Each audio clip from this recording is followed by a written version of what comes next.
नमस्कार, मैं हूं डॉक्टर मधुप्रिता और आज के इस वीडियो में हम आपसे बात करने जा रहे हैं ब्लीडिंग आफ्टर आईवीएफ ट्रीटमेंट। यानी आप जब एम्ब्रियो ट्रांसफर कराते हैं, अपना आईवीएफ ट्रीटमेंट कराते हैं, उसके बाद अगर आपको हल्का सा ब्लीडिंग हो रहा है या अगर आपको ब्लीडिंग फेस हो रहा है तो आपको क्या करना चाहिए। आईवीएफ ट्रीटमेंट में हम एम्ब्रियो बनाकर डालते हैं और जब हम एम्ब्रियो बनाकर ट्रांसफ़र करते हैं उसके बाद कभी कभी पेशेंट्स को ब्लीडिंग होती है और ये ब्लीडिंग काफ़ी हद तक कॉमन भी होती है। जब आपको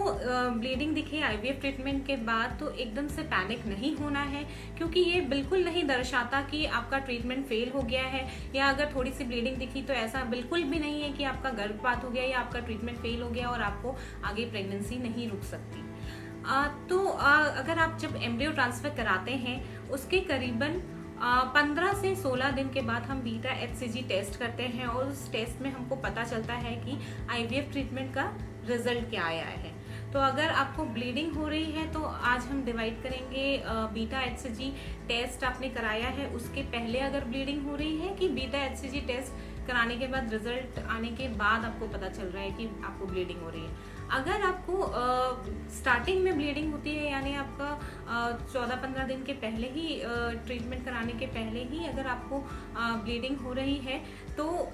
इसमें मुख्य कारण यह हो सकता है कि आपने समय रहते अपना मेडिसिन नहीं लिया है, समय रहते जो आपको प्रिस्क्राइब करते हैं ईस्ट्रोजन और प्रोजेस्टेरोन नाम के हार्मोन्स के टैबलेट्स, या अगर आपको इंजेक्शंस प्रिस्क्राइब कर रहे हैं डॉक्टर, तो सबसे महत्वपूर्ण होता है कि वह दवाई आप समय रहते लीजिए। आपका डोज मिस नहीं होना चाहिए और आपका डोज डिले भी नहीं होना चाहिए, क्योंकि आईवीएफ ट्रीटमेंट के बाद जब ट्रांसफ़र करते हैं तब उस समय हार्मोन्स का लेवल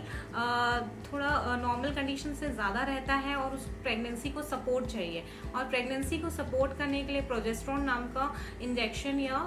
हम टैबलेट्स प्रिस्क्राइब करते हैं, जिसे समय में लेना बहुत ही महत्वपूर्ण है। अगर आप समय में अपने टैबलेट नहीं लेते हैं तो हो सकता है डेवलपिंग जो एम्ब्रियो है या इम्प्लांटिंग एम्ब्रियो है उसके लिए ये घातक हो सकता है। तो अगर आपने समय पे अपना टैबलेट लिया है फिर भी अगर आपको ब्लीडिंग हो रही है तो ऐसे में हम अपने पेशेंट्स को कुछ प्रोजेस्टेरोन्स के टैबलेट देते हैं और डुफास्टोन नाम का टैबलेट देते हैं, जिसको एक साथ 4 टैबलेट लेनी होती है।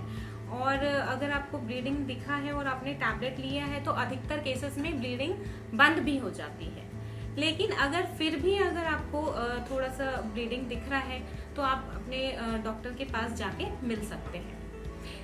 इसके बाद हम सेकेंड स्टेज की बात करें कि आपका बीटा एचसीजी टेस्ट हो चुका है और आपका बीटा एचसीजी टेस्ट अगर पॉजिटिव आ गया है और फिर उसके बाद अगर आपको ब्लीडिंग हो रही है। अगर सेकेंड स्टेप में आपको ब्लीडिंग हो रही है तो फिर उसका कारण ये फिर अगेन ये हो सकता है कि आपने अपना डोज है कहीं वो मिस तो नहीं किया है, क्योंकि प्रोजेस्टेरोन का सपोर्ट हमें चाहिए होता है और उसको टाइमली लेना, चाहे दुनिया इधर की उधर हो जाए, हमको टाइमली लेना ज़रूरी है।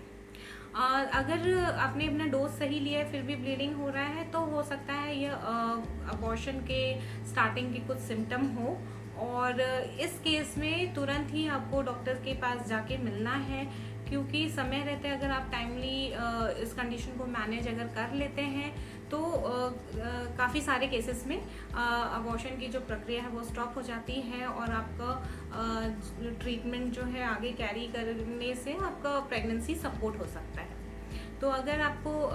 आईवीएफ ट्रीटमेंट के बाद अगर ब्लीडिंग दिखता है तो एकदम से पैनिक मत कीजिए, पहले अश्योर कीजिए कि आपको जो दवाइयाँ दिया गया है, जो मेडिसिन दिया गया है वो आपने टाइमली लिया है। अगर टाइमली आपने लिया है और सही डोज में लिया है तो नेक्स्ट स्टेप में ये रहता है कि आप प्रोजेस्टेरोन जो टैबलेट्स दिया है वो एक साथ 4 टैबलेट आप ले लीजिए। अधिकतर केसेस में ब्लीडिंग रुक जाएगी। अगर फिर भी ब्लीडिंग नहीं रुकती है तो डॉक्टर से आप संपर्क करिए, बहुत ज़्यादा पैनिक होने की ज़रूरत नहीं है। इस कंडीशन को काफ़ी हद तक मैनेज भी किया जाता है। Thank you.